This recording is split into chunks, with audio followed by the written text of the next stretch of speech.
O eto, delayed ka na, pero negative pa rin ang pregnancy test mo. Possible pa rin kaya na buntis ka? Yes, possible. Pero hindi ibig sabihin na kapag delayed ka, buntis ka. Hi moms and soon-to-be moms. Today pag-uusapan natin ang common situation about delayed ang period pero negative ang pregnancy test. So bakit nga ba nangyayari to? Reason number one. Baka kasi masyado pang maaga. Pregnancy test detects hormones called HCG na tumataas kapag ikaw ay buntis. Kung very early pa ang pregnancy mo, maaring mababa pa talaga ang HCG level sa katawan mo. At hindi pa ito enough para ma-detect sa urine pregnancy test. Kaya possible na delayed ka na pero negative pa rin yung pregnancy test mo. Especially kung late ang ovulation mo. So, punta tayo sa reason number 2. Late ang ovulation. Hindi lahat ng babae ay nag-ovulate exactly on the same day every month. May iba-iba kasing reason tulad ng stress, illness, breastfeeding ka, hormonal changes, sudden weight loss or weight gain, at marami pang ibang factors na nakaka-affect. Kapag late ang ovulation, pwedeng ma-delayed din ang period mo. Kaya maaring mas late din mag-positive sa pregnancy test.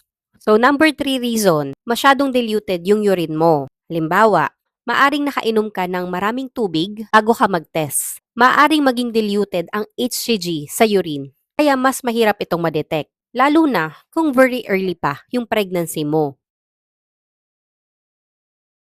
Following the instructions sa test kit is very important.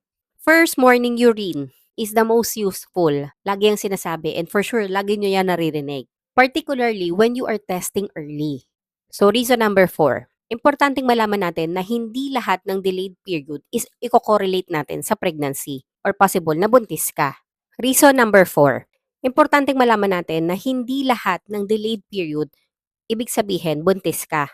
Pwede kasing magkaroon ng delayed or irregular period dahil sa stress, puyat, pagbabago sa weight, yun nga, weight loss or weight gain na sudden, illness, breastfeeding, meron kang PCOS, hormonal changes, or any factors or conditions na makaka-apekto sa menstrual cycle. Reason number 5. I-check mo din kung tama yung paggamit mo ng pregnancy test.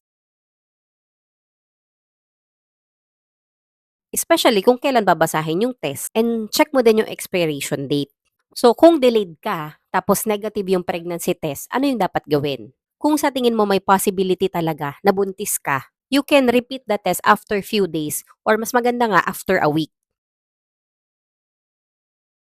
Kung patuloy na negative yung pregnancy test mo at na delayed ka na, tapos paulit-ulit itong nangyayari na lagi kang delayed, irregular, baka kailangan mo ng kumonsulta sa doktor kasi baka may underlying cause or issue or conditions na meron ka. So ito, important part. May isang bagay na hindi dapat i-ignore. Kung delayed ka at meron kang severe abdominal pain, pelvic pain, or may masakit sa'yo, heavy bleeding, dizziness, fainting, or shoulder pain, don't simply wait for another pregnancy test na mag-test ka.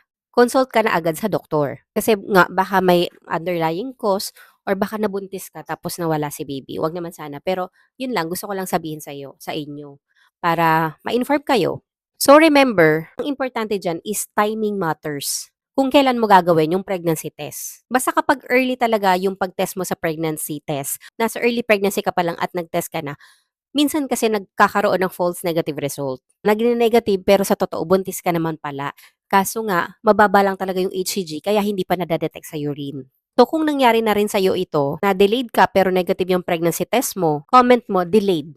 And share this to someone na currently naghihintay ng period ngayon. So again, thank you everyone for watching and see you on my next vlog. Bye! Salamat sa support!